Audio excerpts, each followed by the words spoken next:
Good morning, members. I hope you're well. Just Sam here. It's currently Tuesday morning. It's around 7 a.m.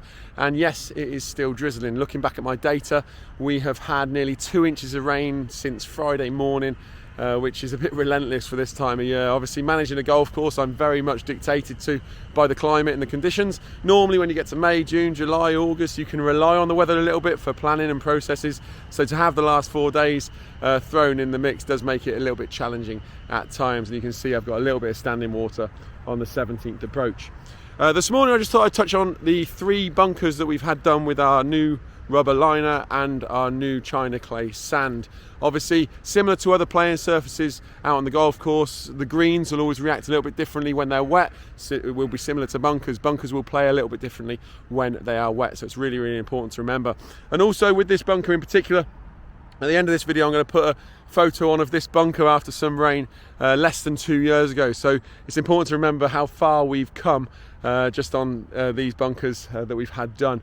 And also to think we've got standing water on the approach, but the bunker is drained, which is lower than the approach. Obviously the water table in this area must be pretty high anyway, but it means that the drainage on this bunker is working wonders. But it's important to remember, like I say, that the wet sand will play differently to dry sand.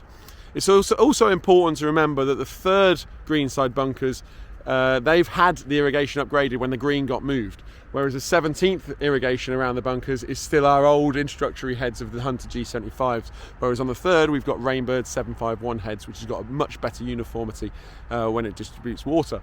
So therefore, when it does stop raining and I need to use the irrigation to water the surfaces, this 17th greenside bunker will get more water currently than I'd like, because we've got a head just there and we've got a head just there.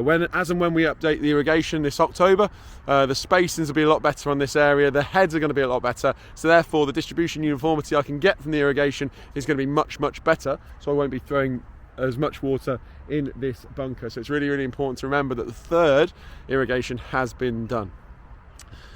Also, this bunker on 17 is a pot bunker, so therefore the base of the pot bunker is a lot smaller than the bunkers on the third, and therefore a lot of the water goes to the same spot on 17. So because of the shapes, because of the size of the bunker in, it's going to react a little bit differently. So it's really, really important to remember. And also, if we think about where bunkers originated from originally, they are a hazard. We do want to try and avoid them.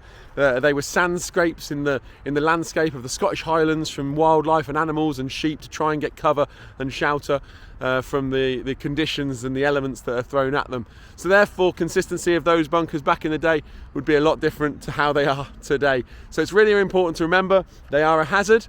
We want to try and avoid them where possible, but also for me it's important we keep them in play. And like I say, I'm going to put a photo up now showing you this particular bunker just less than 2 years ago.